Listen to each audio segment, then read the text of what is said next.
Hello, everyone. Welcome back to Through Black and White Eyes. We'll try and get through this as best as we can. There'll be like a Morgan here, I'm afraid, apart from one person who will be very happy. Congratulations to Christopher Stewart and Sparky, winners of our Members Prize draw, and that's where the good news ends. We're all emotional, disappointed tonight, but please keep comments respectful. Hype the show, like and subscribe. You know the crack. Gary, welcome. Some fan hands in the background. Scott's in the background waiting to come on. It's going to be a tough one. I thought I'd be distraught tonight. I'm not. I'm more angry. Angry with some of the fan base slinging players abuse, especially Big Nick. Yeah. I mean, I know, Jessica. It's going to be a difficult one. It really is. I'm not angry either. I'm more disappointed. I feel like a dad, when you tell your son, I'm not angry, I'm just disappointed. And when you say that, it hits harder, doesn't it? I think that's where I am. Roger, it's a tough one. Jules, how are you doing? Yeah, we're going to come on to all that sort of stuff very, very soon. Dan, how are you doing? Yeah.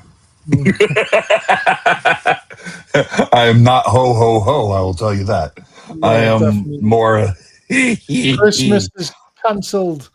And fair play. I mean, bragging rights for the holidays. Good on you. Go, whatever. For a while, too.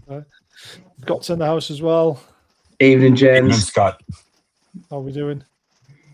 Stupid question. I mean, we'll ask how this guy's doing because obviously Stu's going to be very fucking happy. Hi, Stu. Evening, how are you doing? No, you're on mute, mate. What happened? Where are you? Can't hear you. Can you hear us? I saw his mouth is moving, but we can't hear him. Yeah, I can't hear you. You might need to go into your settings and hold on a second then. Jink with your microphone or something like that. To be fair, though, I mean, this sounds pretty good from our end. You'll work it out. Should be able to hear us now. Hey! There he is. Hey. There he is. Joe, how are you doing? Hello. You sounded better when you were on mute, to be fair. Yeah, I can imagine. So this is why we're here. Obviously, it was... yeah, I definitely didn't sabotage anything. I would never do that. No. I mean, I can't mute him when I want to, but I'm not that kind of person. Under your command. Under my command. So we'll start off with the build up to the game because I just wanted to throw up when I saw this. Half and half scarves. Now we're used to one half and half scarves. Oh no, there's only one scarf. That's a team you follow. Like it's as simple as that. No. I mean, that's horrible. I mean, it's not even half and half, as in it's like half through, like from one to left to right. Right. It's half from top to bottom, which makes it even worse. With half the badge and everything. What are they playing at? Makes me physically sick. Dan, you probably get a lot of that in America, do you? Yeah, not like that, though. Not the half and half, though. You would have, it would be kind of a commemorative thing where you'd have Sunderland on one end and Newcastle on the other, just to commemorate the occasion. But no, we don't see a whole lot of that business. No. Scott's just disappeared, I think. Oh, he's back against. What's your say on half and half scarves, Scott? Ban them. Ban them all. Nah, you've only got one allegiance. Rob's made it last minute. Rob, what's your thoughts on half and half scarves? Yeah, a bit mixed. Well, to be honest, if it was Sunderland and Newcastle, the only disadvantage would be for Newcastle. Why's that? Like Sunderland have traditionally had red, white, and black scarves. So if it was a combined Sunderland Newcastle one, the disadvantage would be for Newcastle, of course. I remember I think the first scarf I had, and we're talking like these was when they used to be wound on spools and sheep used to generate wool and things like that. My first scarf was narrow red, narrow black, broad white stripes, and that was That was, oh God, years and years ago. I mean, we should have saw the result coming when you see Sunderland on top of the scarf as well, really, shouldn't we? So there we go. There was kind of man. And I messaged Stu privately and said, "What the fuck have you done? You've done it again. You've kitted out Sunderland with Newcastle stuff again. What is going on?" Yeah. Didn't exactly get the same result this time, like, but there we go. That was just You've like, got to admit though, that if Voldemort had scored that goal at the other end, that would have been a world-class goal. It was an absolute cracker. Just unfortunate for the lad. I mean, after the game, the guy looked absolutely bloody devastated. Oh, he was bereft. Yeah, Absolutely bereft. No, and fair play to him. Maybe he thought he was scoring in the right end and he forgot what half it was. You know, it was, good God, it was a great goal. Just wish it was at the other end. he was stretching. Was the problem. But we'll come to that a little bit later on. We'll obviously start talking about the teams because obviously there's a lot being said about Eddie Howe's tactics and team selection. I was surprised to see Alanga starting. We all said we would start Murphy because he got it. He was a Newcastle fan.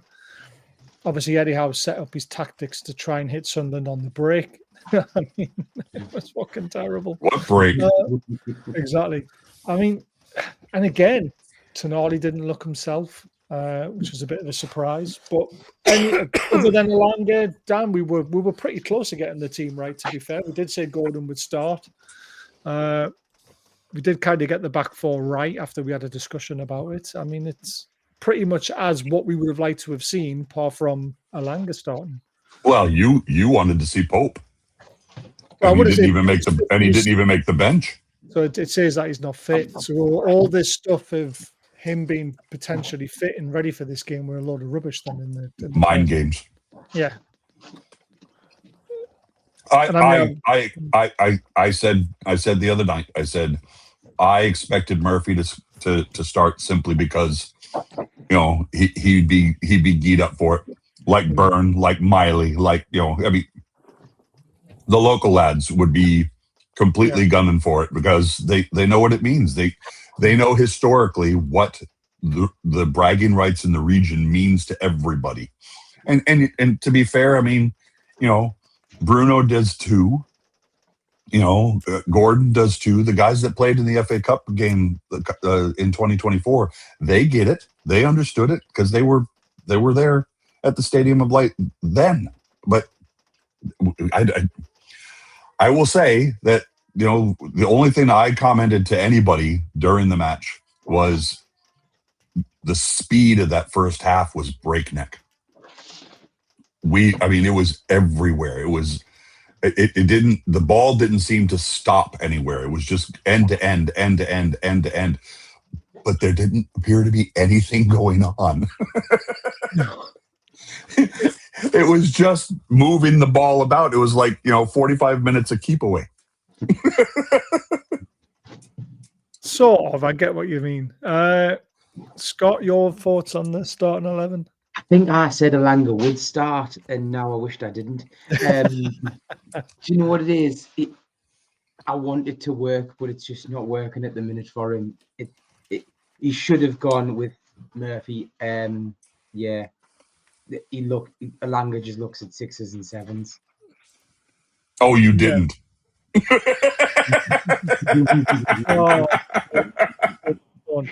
I hear too much from my kids. Stu, were you happy when you saw our lineup? Well, I mean, I wouldn't say happy. I mean, there's a threat there from every single one of them players. I mean, each one of them's quality. They can do damage. You know, I was expecting, you know, Bruno, which is your version of our Granit Xhaka, to possibly do some damage. But I wouldn't say I was happy. It's like it's a dangerous lineup. You can't argue with it. Simon says terrible lineup. It's not a terrible lineup. It was just one player we all disagree with. We'll move on to yours. Rob, I'll come to you first, then Stu, you can have your say afterwards. Were you happy with your lineup?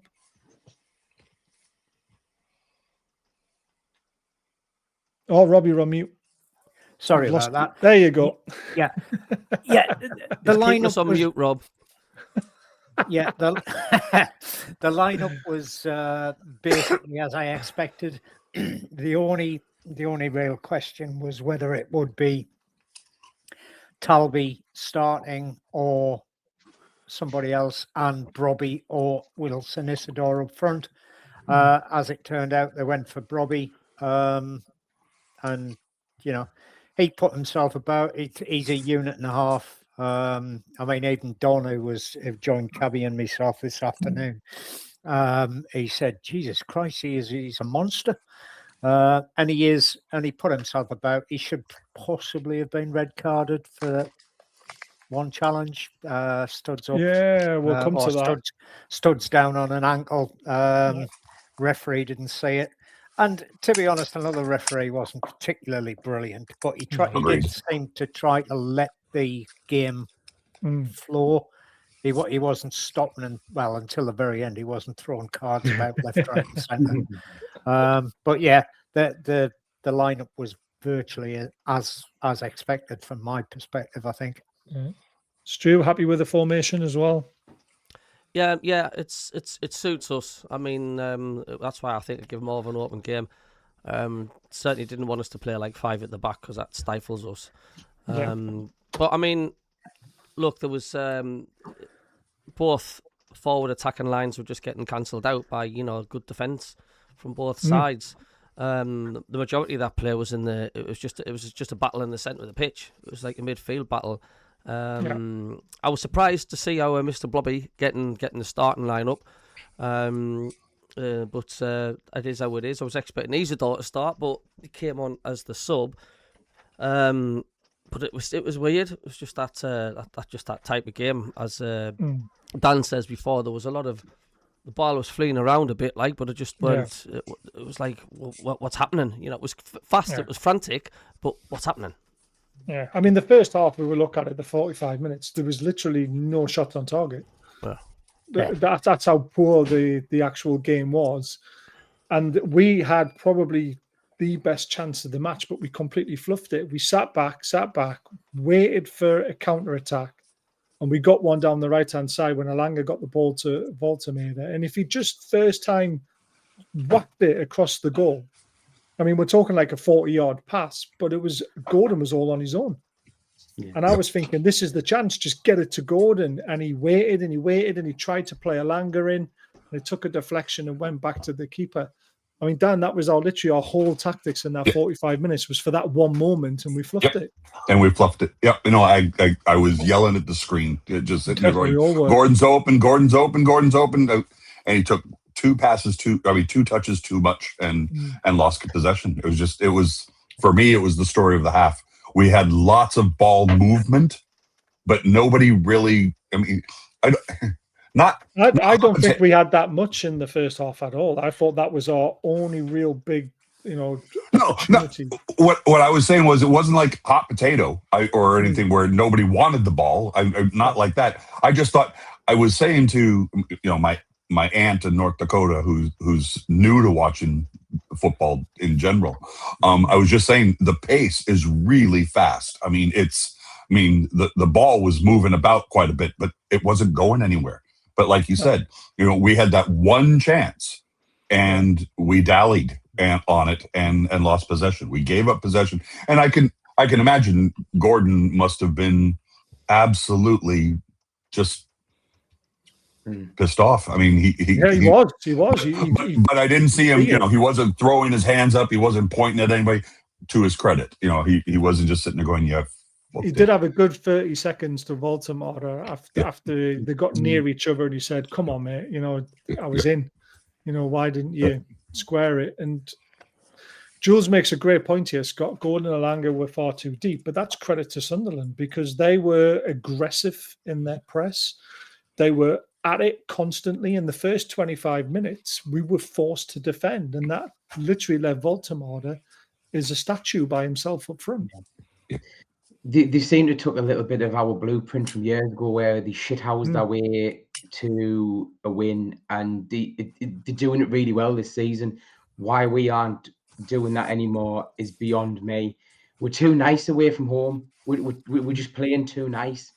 Yeah, we went on for one moment and we fluffed it.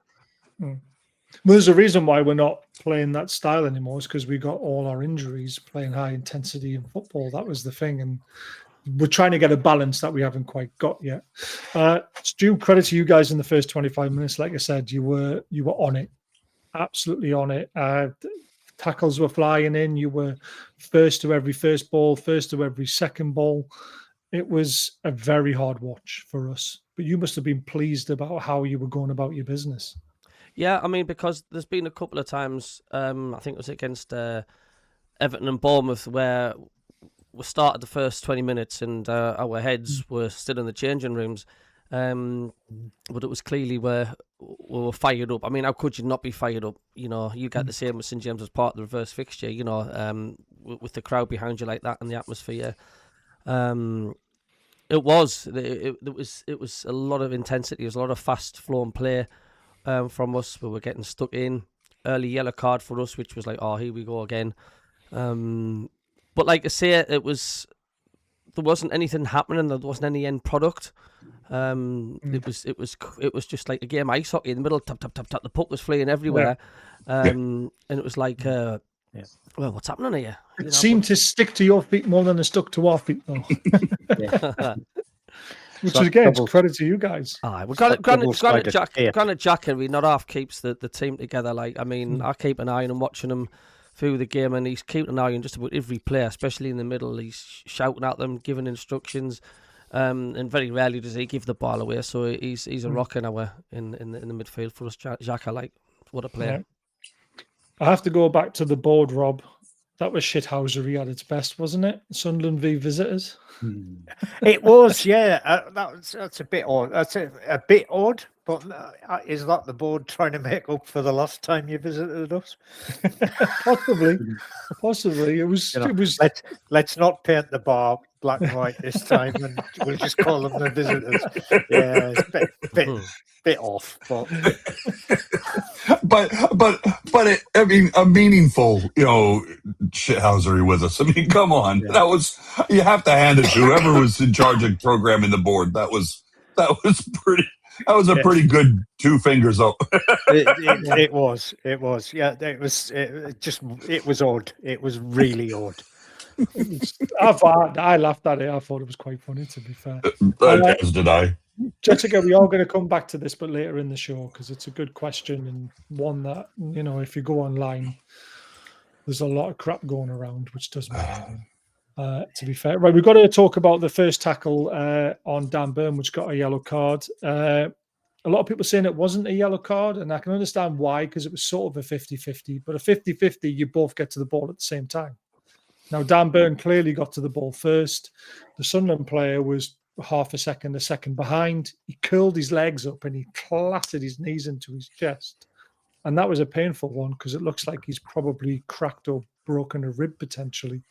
And he's off to hospital for x-rays. So do you have any, you know, sympathy to the Sunderland player? I mean, Stuart, you want to see your players committed. I have no quarrels about it, but it was a definite yellow, wasn't it? Is that to me? Yeah? Just you, yeah. Sorry. Yeah, I mean, there was no malicious in it.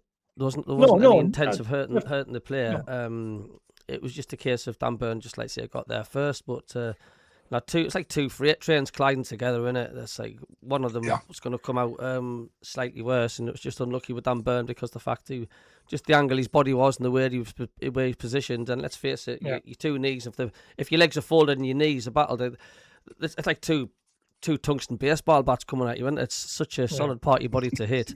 I was surprised they let him back on, because he went on the sidelines. And I said straight away, I said, like, he's struggling to get his breath here, because if you break your ribs or crack your ribs, every time you breathe, you're disturbing them. And he came back on and he clearly wasn't happy. So it's just one of those, you know, 50-50 tackles. Well, maybe it's 50-40, 60-40, whatever. But one day you're going to come out the best, sometimes you're not. You're going to come out the worst. Yeah. I think the one thing for me, Rob, when I look at it again, is that he did tuck his legs up. Had he kept his legs straight like he was going for the ball, you wouldn't have had that collision. You wouldn't have had that force going in where it went. And he would have got a red card for that, because it would have been stood up. True. it would have been a studs up challenge. He tried to pull out of it. Unfortunately, he clattered Burn with his knees. And in that weather, you're never pulling out of a challenge, are you, when you've gone down? No. And they're not little guys. No. You know, they are solid, you know, as we see up north, built like brick outhouses. And you know, and the speed that they came together, you know, I think it was inevitable that one of them was going to come off worst. And I don't think, as CABBIE has said, there was no intent to cause injury there. It was accidental. But, you know, yellow card is probably sensible for it. If he'd gone in with his feet, he would have been off. Fair shout that, Dan. Any disagreements or any other? No. I see Roger in the comments says it should have been a red. I don't think it could have been red, like Rob said. If it had been a straight leg, it would have been studs up, and then that would have been. So I think the Sunderland player definitely curled up in order to try and pull out of it because they were coming together at speed. It's just unfortunate. And as soon as I saw, you know, BDB, you know, curled up and you know, in a fetal position, it was like, oh, this is going to be a bad one. I figured he may have cracked his sternum. I was just, you know, it was that kind of a collision that you could tell he was. Yeah, it was definitely a yellow. But again, I don't think it was malicious. It was a 50-50 and both players were going for it and they just came together at speed. And like Stu said, you know, it was like two juggernauts coming together. Yep. Yeah, absolutely agree. Scott, any different view on it? No, it was 50-50. To be fair, I didn't even think it was a yellow. No, actually, I do. I think it was a good old-fashioned tackle where two big guys are going at it. I didn't think it was a yellow personally. Dan Burn just came off worse. Yeah. I just thought it was too late, just a fraction too late. Then we come to the other yellow card, which is a bit of a stupid one for your forward, getting a yellow card for simulating a yellow. I mean, I want to see more consistency from referees with this, though. I don't know if you guys agree with me. I did also see some other players doing the same thing through the game and never got punished for it. Yeah. But it's a silly thing to do, especially in a game like this, because you don't want a player sent off. A silly yellow.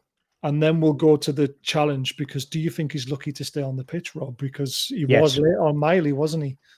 Oh, he was late, and he sort of stamped down. Well, I wouldn't say stamped down on his ankle, but it was definitely studs onto the ankle. Yeah. And he's not a little guy. He's like a block of outhouses. And that, I don't think the referee saw it. No, I don't think he did, and it's not a red, so VAR can't intervene.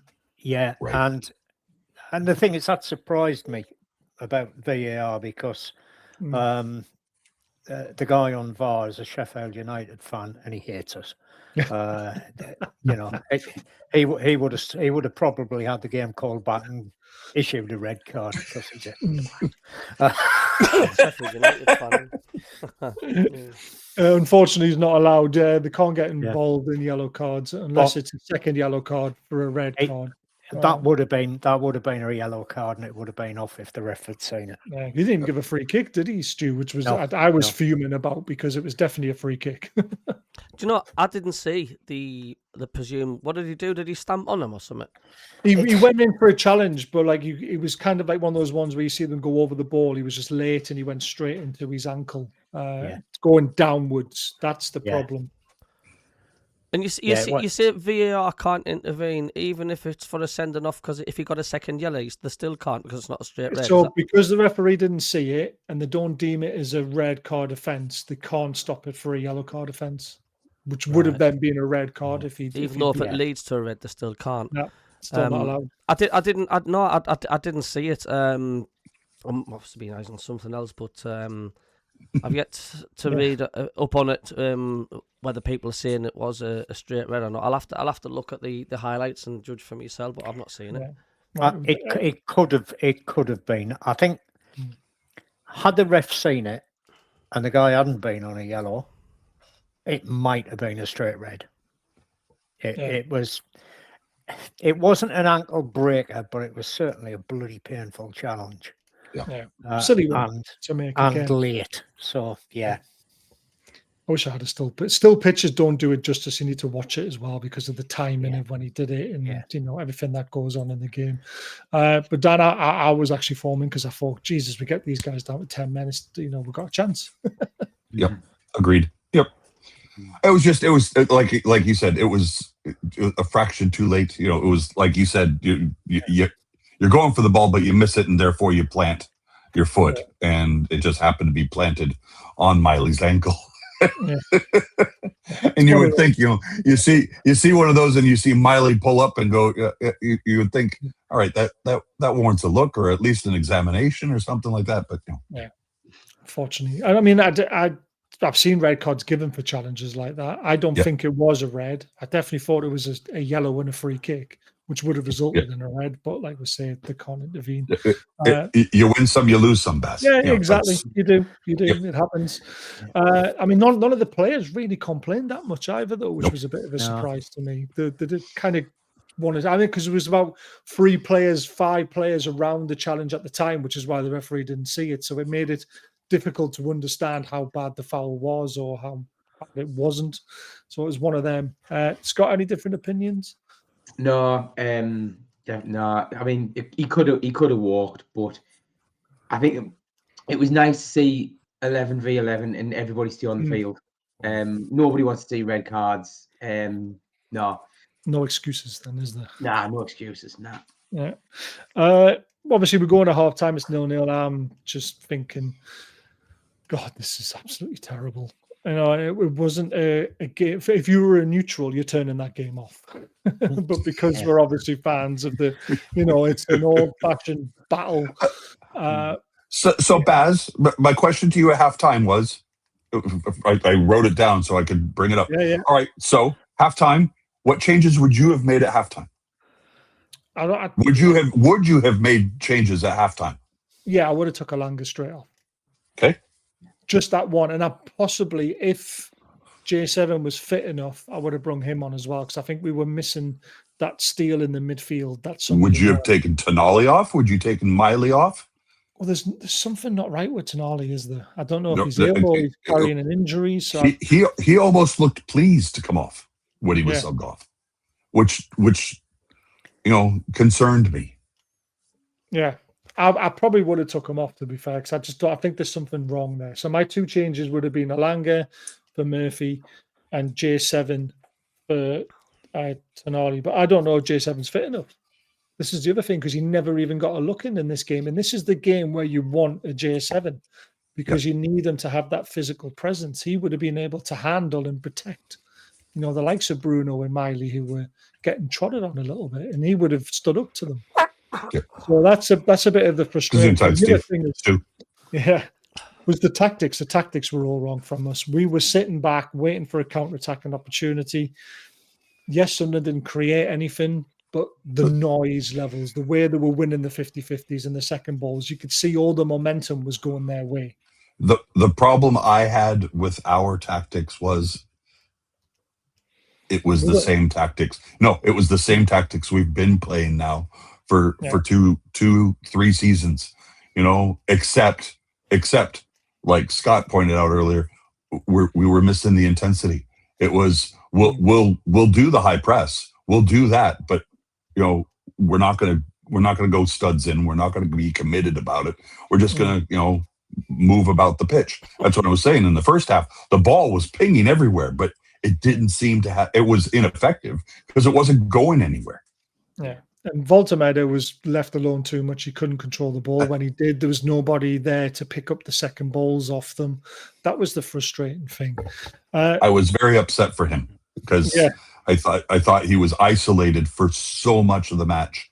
And then, first of all, I know we're going to talk about it, but for me, other than his height, he had no business being where he was. So, see, I disagree with that, and I'll tell you why when we come to it. No, that's fine. When we get to it, yep. So, Stu, halftime comes. What are your thoughts at halftime? Thinking, we've not really created anything, but neither have Newcastle. Were you happier because of the way you were battling and you looked more likely? I think is the word. Yeah, definitely. I mean, I think we had most of the possession. I was happy that we hadn't obviously conceded, and Sunderland are usually, a better side in the second half. So I was like quite optimistic. And the funny thing is as well, I says to Rob, didn't I? I says You did. within 10 seconds of the first half starting, and I says we're really, really good at starting second half, so we're coming out the blocks. We usually score within the first 2 minutes and stuff. It was. I was happy. I was happy at the half-time result, and I thought, I did say, if you were a neutral, you'd be thinking, well, bit of a bore fest that, but yeah. But I knew there was something to happen in the second half, and I couldn't tell you which team it was going to come from, but I knew there was a goal in that. There was no way there couldn't be, but I certainly wasn't expecting 4 minutes or 2 minutes in the second half what to happen the way it did. Yeah. Frustrating. Rob, your thoughts at halftime? Yeah, it's very similar to Cabbie's. It was we had more possession. We'd had about the same number of shots, but none of ours were on target. You'd had I think 2 in the first half that were on target. I think. Nope, I think we were worse than that. Well, so the BBC told me, but the BBC, you know what they're like, left wing statistics. First half, I'll tell you how bad the first half was. 59% of possession to you guys, 41 to us. Expected goals, 0.23 for yous, 0.02 for Newcastle. That's almost as low as it can ever be. Yeah. We had 1 shot, none on target. You guys had 3 shots and you had 1 big chance according to this. Can't really remember a big chance in that first half, to be honest with chance. Yeah, a big chance. One. Yeah. Strange. But there we go. I wouldn't call it a big chance, but no. But it was, it was other than possession, and Cabbie and myself say this every week. Doesn't matter how much possession you've got, if you don't stick it in the onion bag, you get bugger all for it. Absolutely. Agreed. And it was a case of we'd had more possession, but that was about it. Yeah. So we start the second half, and this is why Voltemada was in the right position, Dan, because it comes from a long throw-in to start with. I know. Where Voltemada is told, because Big Dan Burn wasn't on the pitch, we need the height there at the front post. It gets cleared. Now, should Voltemada have gotten out of there faster? Possibly. But the ball was only, 2 seconds out, and then it was straight back in again. And it was a great cross, but again, should Shaw have shouted, because Shaw was right behind him. Yep. And he was going to head it away. And then Voltemada's stretching the wrong way. And like I said, it's a great header if you're actually hitting it in the right area. Keeper has no chance. And the ball's in the back of the net, and we hadn't even really settled down into the second half yet. It was that quick. Very frustrating. That's what Cabbie was saying, though. He said right on kick-off of the second half is we're normally quite good in the second half, and we normally do something very quickly. And 2 minutes later, I'm listening to it on the radio. Cabbie and Don were both watching it, and I'd said, "Oh, like get in," and Voldemort, and Cabbie's going, "What? They've scored? No, it was no goal." Huh? What? I mean, it was a great cross, but there wasn't many Sunderland players in the area looking to make a challenge. I was just disappointed that Shaw hasn't commanded or told Voltemada to leave it, because he was right behind him, ready just to power it out. And that was the frustrating thing. It just felt very, flustered at the back at the time. which is a problem we've had in the last 10 minutes, not in the first 30 seconds of the second half. Scott, it was just disappointing, wasn't it? It was yet again the defense. We just capitulate away from home. We need to sort the mentality out away from home. There's something not right, and I feel for Mort. I mean, he's distraught. I mean, he's distraught. We really need to get behind him Wednesday night. Yeah, if he starts. It's not his fault. There's more senior people on that pitch that should be stepping up. Definitely not me. I mean, it was the only way this game was going to be won, though, wasn't it? The way it was going in the first half, Stu. Because I mean, let's face it, it wasn't a classic, and the classics, or not so classic games, always end up with an own goal or a scrappy goal, don't they? I remember when we beat you years ago, that Davies Ash header that Dan was talking about the other night. That was a scrappy affair. There wasn't a lot of chances, and you take what you're given, don't you? It's like that time when you beat us at the stadium, like with that free kick from the angle, and it just seemed to float over everybody's head. Was it Taylor who did it? Yeah, Ryan Taylor. Taylor, and it just takes that little bit of luck. I mean, you know, but you still have to put the opposition under pressure to create deflections or own goals. Yeah. It was just spectacular. A spectacular own goal. The fact, like, it was mad. Like Rob says, I mean, people look back on my channel and they watch along and they've said, "Cabbie, are you a Sunderland supporter? You've never cheered at all." Honestly, I just heard somebody cheering and I just heard Baltimore. I went, "Oh, for God's sake," you know. Well, naturally you're going to think that, aren't you? Well, you are, yeah. Sure. You know what I mean? And then they said own goal. And I thought, has it come off one of his arse hairs or something like that? And then when I seen the match and catch up, I thought, like, I was gobsmacked. I thought, like, the quality of that header. Yep. You know, it was a corker. It was an absolute corker. The power behind it, the way it came off the underside of that crossbar, you're just sitting there going, Christ almighty. I wish it would have been at the other end, because it was, like you said, it was absolutely gorgeous. There could have been a line of keepers along that, and there's not one of them going to save that. No, it was just perfectly placed, unfortunately. My heart sank when that went in, because I just thought the way the game was going, it was only going to ever be one goal that wins it in my eyes. I couldn't see us coming back. I mean, we huffed and puffed. I mean, when he made the changes and he took Tonali off and Gordon off, after Gordon made a great run down the left-hand side and got the player in the boot, I'm thinking, don't take him off now. Just give him a chance to keep running at him. But it's exactly what I said. Yep. That was frustrating, but he already made the decision he was taking him off. I mean, he could have cancelled it, to be fair. We seemed to get more into the game when we dropped Bruno deeper. He got on the ball a lot more. He was trying to create things. There was a little through ball to Murphy that didn't quite, there was a bit too much power on it. That was a bit unlucky. He had a shot, but let's face it, when Bruno shoots at the edge of the box, no one gets excited because he's just got no power in his legs when he's striking a ball, unfortunately. But Scott, I mean, were you surprised at the substitutions, or were you happy? I mean, he made them early. He made all of them early. He gave us 15 minutes as well. I thought he agreed with yourself. I don't think Gordon should have come on, because he did make that break, and I thought, oh, do you know, is he starting? We looked like we were starting to turn the screw, but it just didn't happen. No, I'd have probably left Gordon on a bit longer.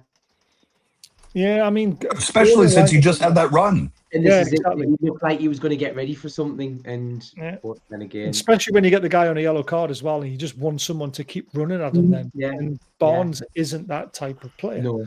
And I keep saying this, and I just thought, Gordon had to stay on for me. Were you guys happy when you saw our substitution, seeing Gordon going off after what he just did? You know, getting the guy in the book and thinking, oh God, that's going to cause a bit of trouble.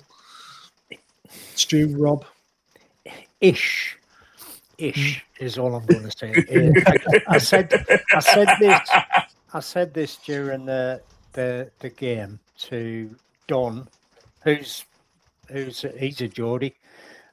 He joined Cabbie and myself this afternoon, and when he said Gordon was going off, I went, "Has he been on?" Well, both the you can say that about both the wingers. To be fair, he didn't.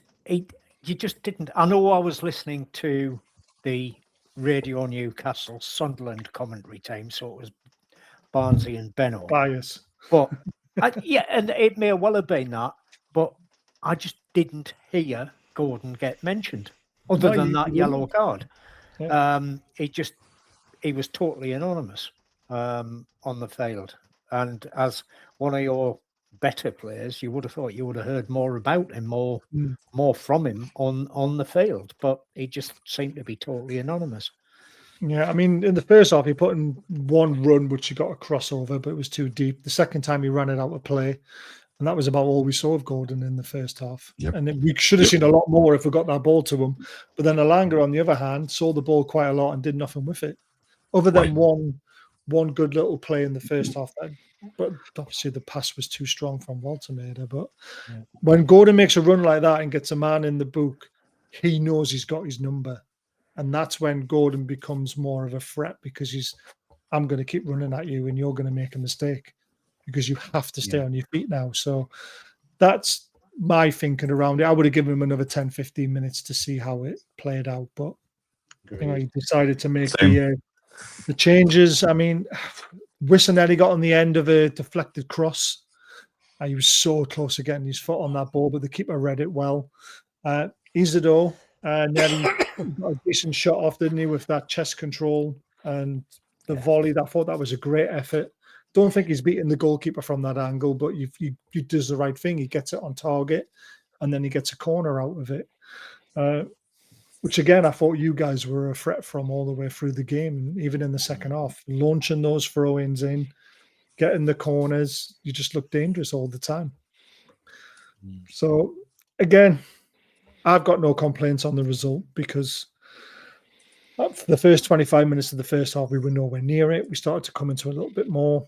In the second half, when you went 1-0 up, you picked your moments to try and attack us, and you soaked up the pressure, and you didn't let us get down the sides. You didn't let us go through the middle.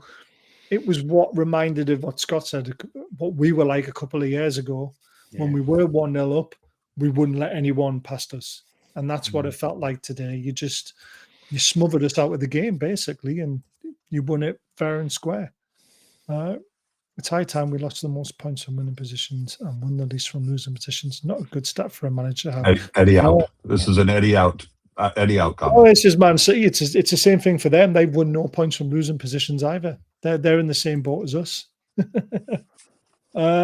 Too obsessed with 4-3-3 and 5-4-1, but the formation changes all the time, though, in the game. We actually go to a 3-4-3 as well. I did warn you about Tino Livramento and you having more work down the right-hand side, because in the first half, if you remember, Tino was alongside Waltermaida at one point, and he got played in down the right-hand side to put a cross in. That's our right back in a centre-forward position, because that's what we do. He changes, he tries to flood the midfield with the right back to make it a 3-4-3. On our side, we had John Champion and Lee Dixon as our commentators, and John Champion said you could see, and it was early in the first half. He said you can see the setup of Newcastle playing a 4-5-1. You could see the way that the lines were moving. We had set up that way when we were off the ball. We were going to try and crowd the midfield and like you said, use our chance for overlap when we could get it. To see Tino all the way up there in the 18-yard box, I was just like, wait, shouldn't that be Alanga? Yeah. So what's going on? The commentators never thought anything about it either. I'm like, what the hell's Tino doing up there? And then he getting caught offside. Everyone was like, why is Tino? I was just like, that's what we do. We try and get that extra man to count at a certain point. Jules comment. To be fair, John Champion kind of poked at Lee Dixon for that too, Jules. Why use 10 words when two words work just fine? No, there's a reason for that. He only knows 2 words. Exactly. Offside. Gunner. we're going to come to that question later on. So you guys got your own back after the FA Cup game. Now, I don't ever want to hear from a Sunderland fan ever again saying, why do you take those pictures when you took them yourself now? So you're just as bad as us. You are just as bad as us now. And I think it's a great thing anyway, because he uses it as a psychological thing around the training ground. He puts the winning pictures on the walls. So when you're walking past them, it gives you a good feeling about a win. So again, great shithousery from you guys. Can't really complain about that. And it started boiling over in the streets now as well. So someone's going to wake up with that with a sore head tomorrow morning, going to work in their white van and seeing that all over it. So, do you know? I've just noticed, and I'm slow here at the fact like that actual. I think you guys mentioned. I thought you went about the dressing rooms and stuff, but the actual scoreboard at the Stadium Light just had visitors for Newcastle. Yep. Yeah. I need to wake up. That's honest to God. I haven't seen. Where have you been, Stu? Oh, Michael. I thought you were about Jules pointed it out earlier. It looked like CABBIE's is multitasking. Multitasking, he is. I think he's adding up tips or something. My phone was going flat, so you had to go and get a charger for it. I love it. So these were the overall stats at the end of the game. We did have more possession in the end because of the second half when we were trying to push on to you, but 6 shots, 2 on target tells the story from us. 5 shots from you guys, 1 on target for you guys, and it wasn't even the goal. And that just tells the story of the game, doesn't it? It was... It was an even game, Buzz. It was an even game. I mean, you take the goal out of it, no one really deserved to win that game, did they? On the balances of chances, but on the balance of the way you guys were more aggressive, that's why you deserve to win that game, because you were putting more balls into the box, dangerous balls. You were testing us more than we were testing you. So, like I said, no complaints from my side at all. Simon said in the comments earlier, 0-0 would have been fair. Yeah, it would have. It's just unfortunate. We edged it for you. All the abuse for Ramsey today is the fact that Ramsey wasn't even involved, and he hasn't been involved for the last few games. To say, why have we spent 55 million? 40. No, it was 40 million on a player who doesn't seem to be getting a game, and I don't understand what's going on with most of our players at the moment, to be honest with you. I honestly don't know. Eddie Howe, after the defeat, that will sting for a long time. We know our performance was off what we needed it to be. Just defensively, we defended well. It was a game, a few chances. Unfortunately, one big moment goes against us. It was a bizarre moment, but we weren't good enough to open them up. I'm disappointed for the supporters and sorry for our performance. For a lack of goal-mouth action and clinical attacking, it certainly wasn't a lack of effort. Now, a lot of people are really complaining about this, Dan, saying it wasn't a lack of effort and saying that there was no effort there. But of course there was effort there. It was 0-0 for a very long time. Yep. You can see the players were trying. They just, for whatever reason, we couldn't break it down. Good enough. Yeah, we just weren't good enough. Yep. No, and I mean, and you've heard managers say, we were second in every department. We were, we were late to second balls. I wouldn't even say that. It was just for whatever reason, there was nothing productive today. Yeah. It was, someone in the comments said it was like watching paint dry. I wouldn't say it was that bad. I mean, as I said, the ball was moving. It just didn't appear to be doing anything. It just felt like paint dry to me, to be honest with you, in the first 5 minutes. It was horrible. But Scott, I mean, yeah, I mean, it was. The performance wasn't there, but it was. But our performances all season haven't been brilliant. We haven't played brilliant football all season, and I don't know why. If you look at our away performances, they are absolutely horrific. Well, apart from the Everton game, which people keep forgetting, that we absolutely destroyed them for. If I was an Everton fan, I'd be thinking, how did they beat us? Yeah. If I was an Everton fan, how did we beat them? But yeah, we need a good result on Wednesday. Yes, a quarterfinal of the cup. Yeah. No. I'll ask it in a minute. We've got 10 minutes. Yeah. Bruno come out and said, I'm very angry, I'm embarrassed, and I'm so frustrated. There was no crossing, no passing, and no shooting. Nothing. It was a mess, in my opinion. We know we have a better team than them. but we didn't play like the better team. It was a mess. The consistency isn't there. The mentality isn't there. We don't compete. The fans expect and deserve better. We accepted the way they play with the long balls. You need to compete in a derby, and we didn't. We only have one way to go from here, and that's winning in a few days. Bruno sees it pretty much how we all saw it. You know, our attacking performance was shite. There's no other way about it. I saw that, the pre-game interviews with him at the training ground. He's like, are you, does this kind of an occasion, bring out the best in Bruno? And he says, oh yeah, well, I that's not what I saw. What I saw was we did not see the passionate Bruno that we see, challenging for every ball, screaming at the stands, pulling down, pulling on his shorts and on his kit, trying to get everybody amped about. We didn't see that today, and quite frankly, there were a couple of his passes that, for me, there was nothing behind him, and it gave him up. We gave him away too early. It was a turnover each time he passed the ball because it didn't get to the intended target. It was an incomplete pass, and that's because either there wasn't enough on it or it was misdirected. He did not have a good game for me today, Bruno. I didn't think he was good.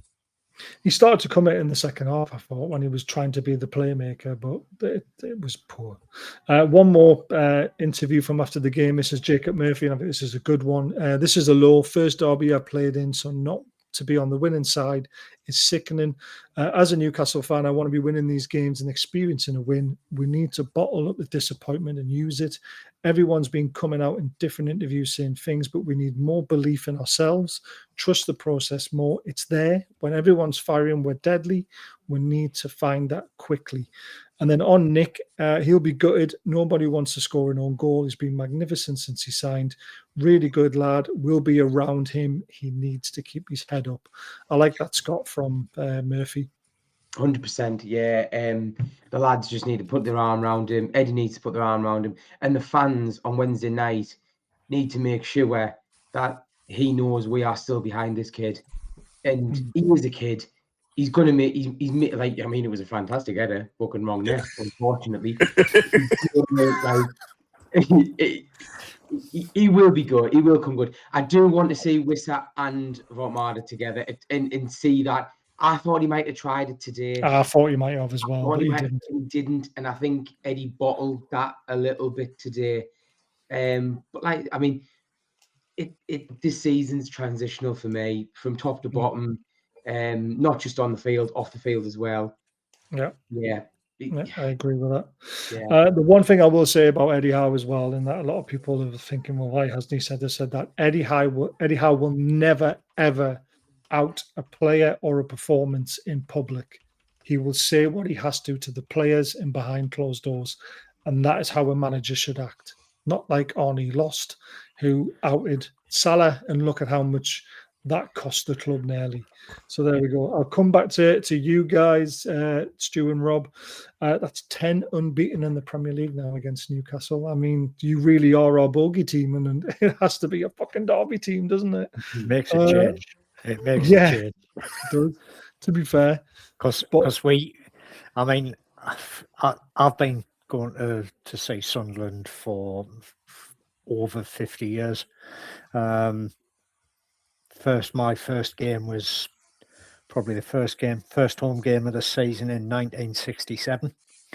And the number of times we've got beat off Newcastle. And we just never got a break against them. So getting 10 league, not cup games, 10 league games where you haven't beaten us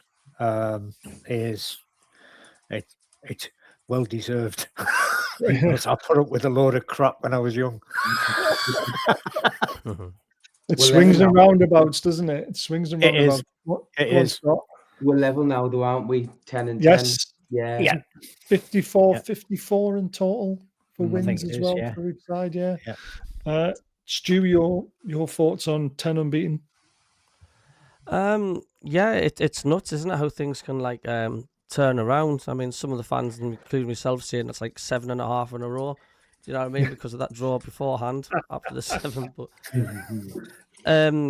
look, it just makes it sweet because of the fact where we've been. You know what I mean? We were playing like Fleetwood, and you know, it wasn't long we were getting thumped 5-1 off Rotherham in the Division 1 days, and then like to be like flash of the pan, we're back here. Look, it's just weird, isn't it? Sometimes you get this mental block when you're playing this team, and I think that's what Newcastle's got in the minute. They've got like this mental block when they're playing Sunderland at the minute, as if to say like they beat before a ball's kicked. We've got our fair share of bogey teams like that, where you know it's like it doesn't matter what you seem to do, it just you always seems to go against the run of the mill. Bournemouth as well. There's another one for us. yeah, we've all got that, you know, and all it takes is that little bit of lady luck to swing it back again. But as Rob says, I've been on watching the receiving end, and we've had our arses whipped. Do you know what I'm saying? I mean, I had to watch the Nolan doing the funky chicken, this and that and the other, and we've been through it without a doubt. And let's not forget, I mean, we've lived in the shadow of Newcastle for so many years now. You know, seeing you getting took over, money getting poured into the club while we were in the doldrums of League One. So you mentioned Rotherham, and I can't stop thinking about that video where the two MACKEM birds are outside Sunderland saying, well, we would win every week if we were playing Rotherham. Yeah. And that was when we got relegated and we were winning and there was no storming the championship. Yeah. That just made me laugh. That Sorry. Yeah. It's always there, that one. It's always in the back of my mind, that one. So funny. Obviously, I didn't save the league table, unfortunately, but we haven't moved. You've obviously moved back. We're still 12th. Yeah, so this was a welcome win for you guys because, I mean, you're not going to get relegated, let's face it, but you jumped up to 7th. Same amount of points as Palace in 5th, just goal difference separating you. I mean, you've got to keep thinking, just get to that 40-point mark to start with and then keep going from it. I mean, we're far from safe. I mean, a lot of people knew. You are now. You're 14 points. 14 points and you're safe. You know, as I say, like Forest are turning things around. Leeds are not lying down. They're sticking points up, but it's comfortable. But 13 points ahead of West Ham.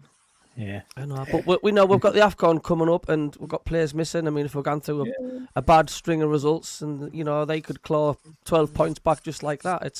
It can change on the turn of a sixpence. Football and league tables. It can, but I don't think a club's ever been relegated for after 16 games with 26 points though. No, Hull tried hard.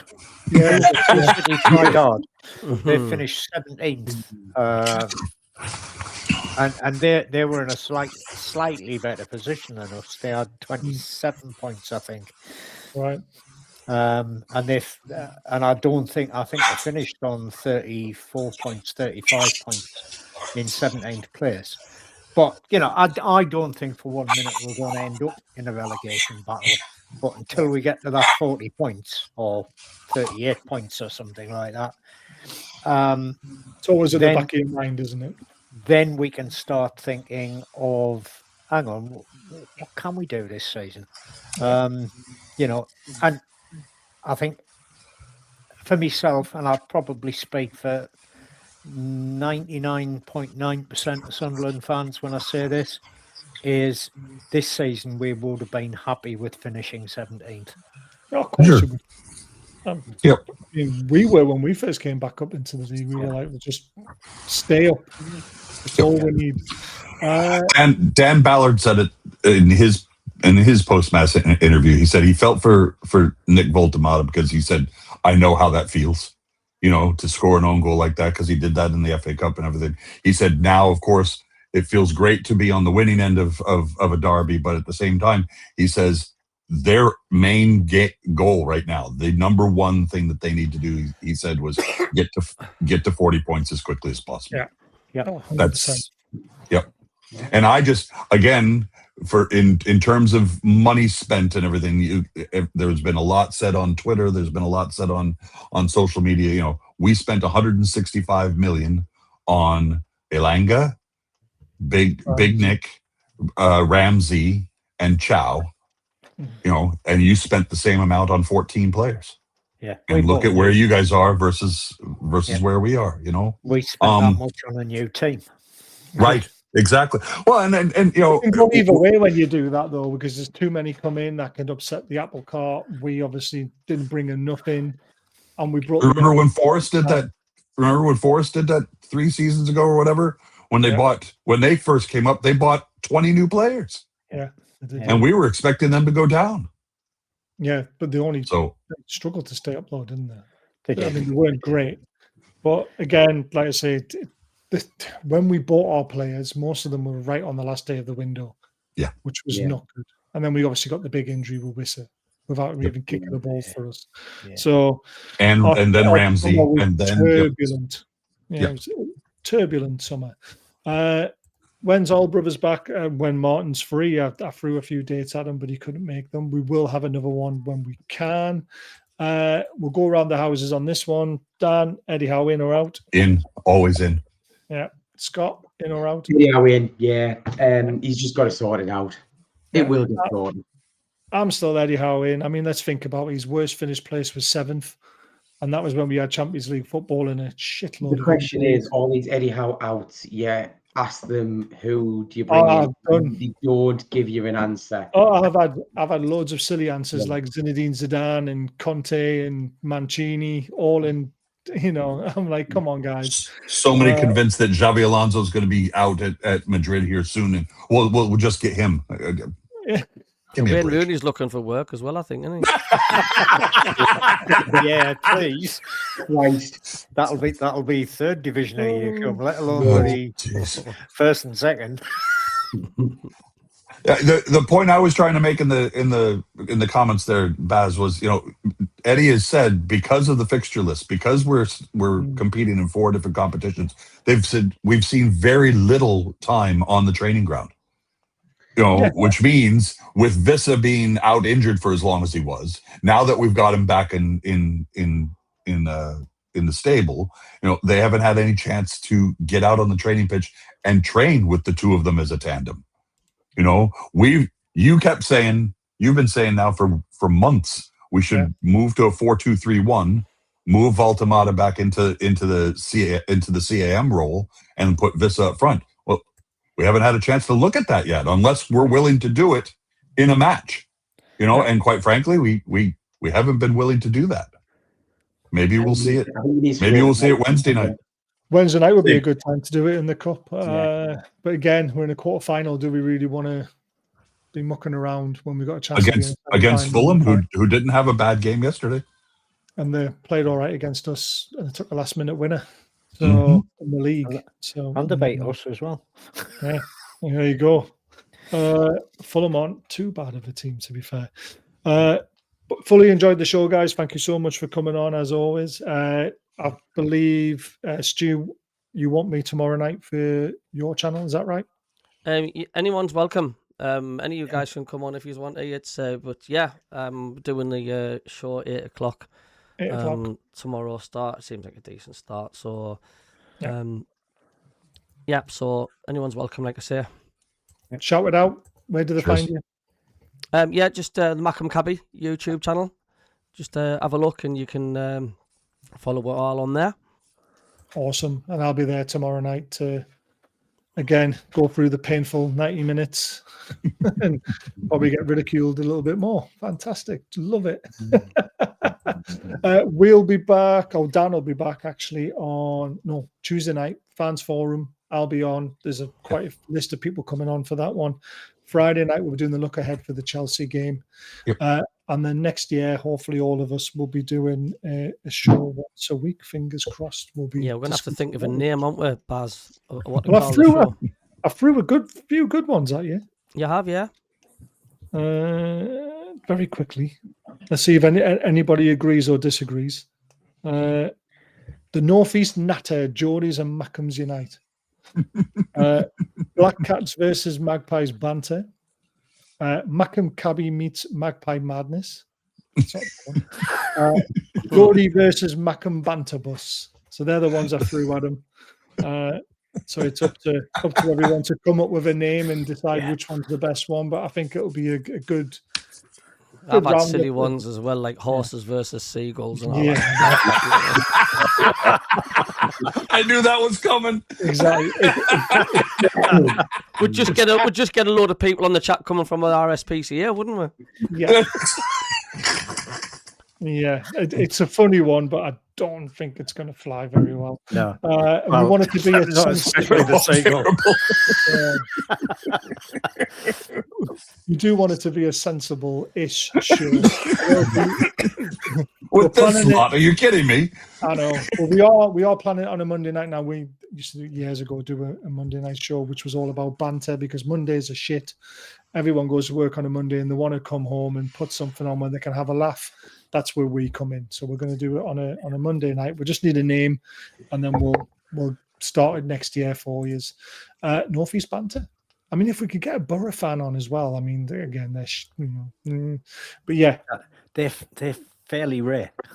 yeah, I know. That's what I was thinking. You can hardly see them as well in the smoke, can't you? So, right. Anyway, thank you very much for coming, guys. We'll see you tomorrow Cheers, night. lads. You guys, we'll see you on Tuesday night. And yeah, shit show, wasn't it? Laters, guys.